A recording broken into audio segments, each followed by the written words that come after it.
नमस्कार शेतकरी बांधवांनो, आज शासनाने शासन निर्णय काढून अतिवृष्टी आणि पूर या कारणामुळे झालेल्या नुकसानीसाठी भरपाईचे पॅकेज मंजूर केले आहे। कोणाला किती पॅकेज आहे ते आज आपण या व्हिडिओमध्ये पाहणार आहोत, तर हा व्हिडिओ शेवटपर्यंत पहा आणि आपल्या शेतकरी बांधवांसोबत सुद्धा शेअर करा। चला तर मग सुरू करूया। राज्यात माहे जून ते सप्टेंबर 2025 मध्ये अतिवृष्टी व पूर आपत्तीमुळे बाधितांना विशेष मदत व सवलती घोषित करण्याबाबत 9 ऑक्टोबर 2025 चा हा शासन निर्णय आहे। त्यामध्ये शासनाने 7 ऑक्टोबर 2025 रोजी घेतलेल्या निर्णयानुसार बाधितांना विशेष मदत पॅकेज व सवलती देण्याचा निर्णय घेण्यात आला आहे।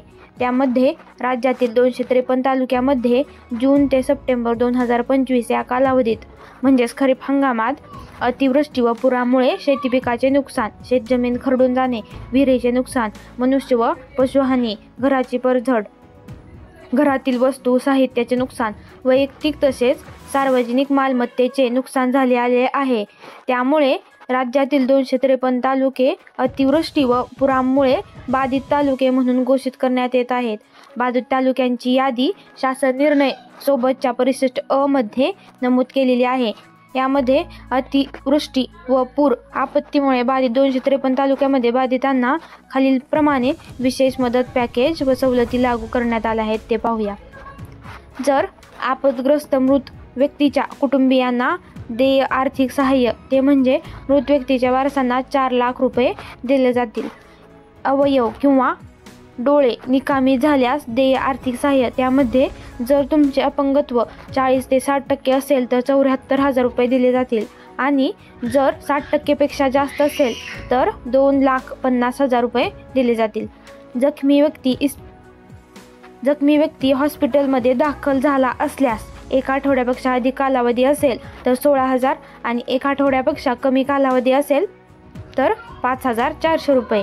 पूर्णतः नष्ट झालेल्या पक्क्या आणि कच्च्या घरासाठी जर पूर्णच नष्ट झाले असेल तर 1,20,000 प्रति घर सपाट भागातील आणि 1,30,000 रुपये डोंगराळ भागातील घरासाठी दिले जातील।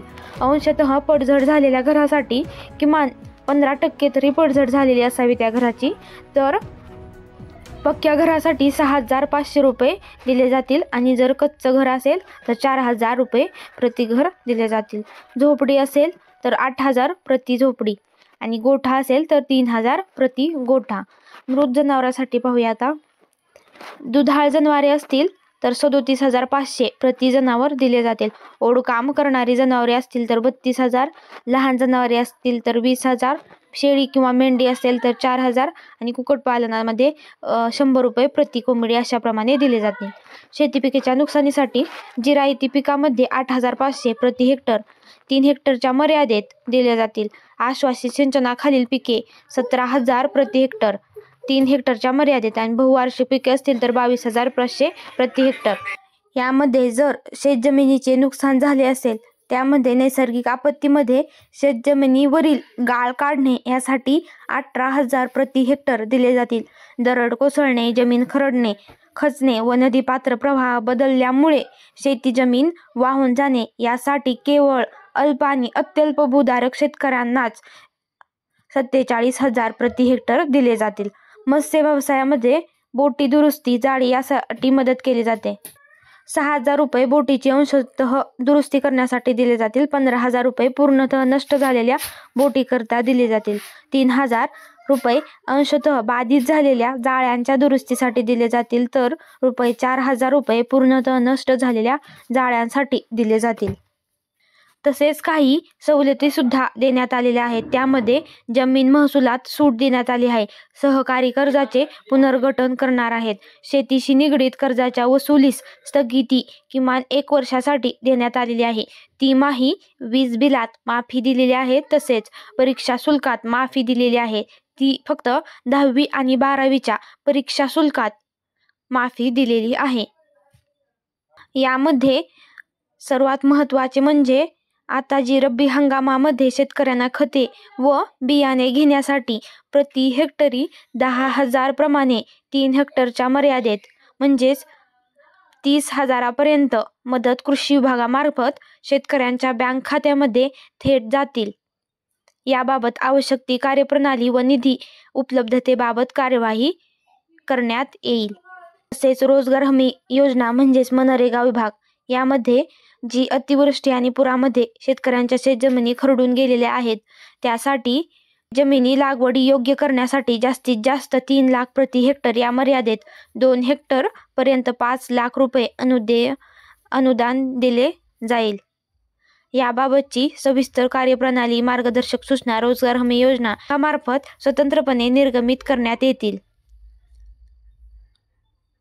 जर अतिवृष्टीमुळे कोणाच्या विहिरी बुजलेल्या असतील किंवा खचलेल्या असतील तर विहिरी दुरुस्तीच्या कामासाठी प्रत्यक्ष खर्चास किंवा प्रति विहीर कमाल मर्यादा 30,000 यापैकी जी रक्कम कमी असेल ती लाभार्थ्यास देय राहील।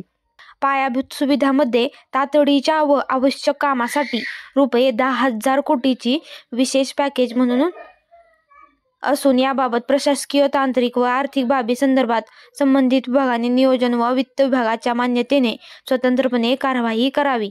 त्यामध्ये विभाग आहेत ग्रामविकास, सार्वजनिक बांधकाम, जलसंपदा, ऊर्जा। अतिवृष्टी व पूर आपत्तीमुळे प्रभावित घोषित तालुक्यामध्ये वरील उपाययोजना खरीप हंगाम 2025 साठी लागू राहतील। संबंधित जिल्हाधिकारी यांनी या आदेशास जिल्ह्यामध्ये प्रसिद्धी द्यावी असे सुद्धा सांगितलेले आहे। लाभार्थ्यांना मदत वाटपाची कार्यवाही पूर्ण झाल्यानंतर जेव्हा तुमच्या अकाउंटवरती पैसे जमा होतील त्याच्यानंतर लाभार्थ्याची यादी तसेच मदतीचा तपशील जिल्ह्याच्या संकेतस्थळावर प्रसिद्ध करण्यात येणार आहे। अशा पद्धतीचा हा शासन निर्णय होता। यामुळे शेतकऱ्यांना फार मोठी मदत होणार आहे। त्यामुळे सर्व शेतकऱ्यांनी याचा लाभ घ्यायचा आहे। अशाच महत्त्वपूर्ण शासन निर्णय आणि माहितीसाठी आपल्या चॅनलला सबस्क्राईब करा। धन्यवाद।